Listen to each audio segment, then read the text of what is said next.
Narito na nagbabagang balita sa oras na ito. Dismayadong umalis na ng bansa ang wetting bag lady na si Sandra Cam. Ayon kay Cam, magtatrabaho muna siya sa Middle East dahil hindi umuusad ang investigasyon tungkol sa wetting payola.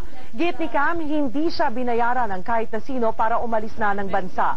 Dagdag pa niya, kahit ano ang mangyari, hindi niya babawiin ang kanyang pahayag na nagdala umano siya ng pera sa magtsuhing sina Congressman Iggy at Mikey Arroyo.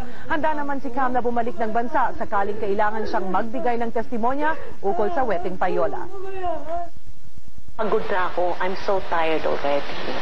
I'm so tired fighting for the truth, Karen. Pero hindi naman pwedeng isakripisyo ko ang mga anak ko. Gutom at hirap ang inabot ko. Magtatrabaho muna siya sa Middle East dahil hindi umuusad ang investigasyon tungkol sa wetting payola. Git ni Cam, hindi siya binayaran ng kahit na sino para umalis na ng bansa. Dagdag pa niya, kahit ano ang mangyari, hindi niya babawiin ang kanyang pahayag na nagdala umano siya ng pera sa magtsuhing sina Congressman Iggy at Mikey Arroyo. Handa naman si Cam na bumalik ng bansa sakaling kailangan siyang magbigay ng testimonya ukol sa wetting payola. Pagod na ako. I'm so tired already. I'm so tired fighting for the truth, Karen. Pero hindi naman pwedeng isakripisyo ko ang mga anak ko. Gutom at hirap ang inabot ko. Magtatrabaho muna siya sa Middle East dahil hindi umuusad ang investigasyon tungkol sa wetting payola. Git ni Cam, hindi siya binayaran ng kahit na sino para umalis na ng bansa.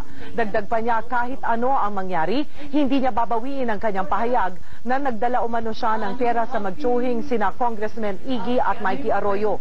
Handa naman si Cam na bumalik ng bansa sakaling kailangan siyang magbigay ng testimonya ukol sa wetting payola. Pagod na ako. I'm so tired already. I'm so tired fighting for the truth, Karen. Pero hindi naman pwedeng isakripisyo ko ang mga anak ko. Gutom at hirap ang inabot ko. Magtatrabaho muna siya sa Middle East dahil hindi umuusad ang investigasyon tungkol sa wetting payola. Git ni Cam, hindi siya binayaran ng kahit na sino para umalis na ng bansa. Dagdag pa niya, kahit ano ang mangyari, hindi niya babawiin ang kanyang pahayag na nagdala umano siya ng pera sa magtsuhing sina Congressman Iggy at Mikey Arroyo. Handa naman si Cam na bumalik ng bansa sakaling kailangan siyang magbigay ng testimonya ukol sa wetting payola. Pagod na ako. I'm so tired already. I'm so tired fighting for the truth, Karen. Pero hindi naman pwedeng isakripisyo ko ang mga anak ko. Gutom at hirap ang inabot ko. Binayaran ng kahit na sino para umalis na ng bansa. Dagdag pa niya, kahit ano ang mangyari, hindi niya babawiin ang kanyang pahayag na nagdala umano siya ng pera sa magtsuhing sina Congressman Iggy at Mikey Arroyo. Handa naman si Cam na bumalik ng bansa sakaling kailangan siyang magbigay ng testimonya ukol sa wetting payola. Pagod na ako. I'm so tired already. I'm so tired fighting for the truth, Karen. Pero hindi naman pwedeng isakripisyo ko ang mga anak ko.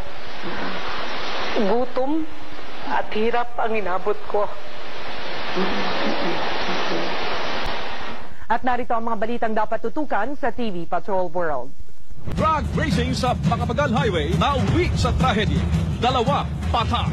At banggaan ng tricycle at isang AUV sa Caloocan City. 1 patay. Ang detalye mamaya sa TV Patrol World.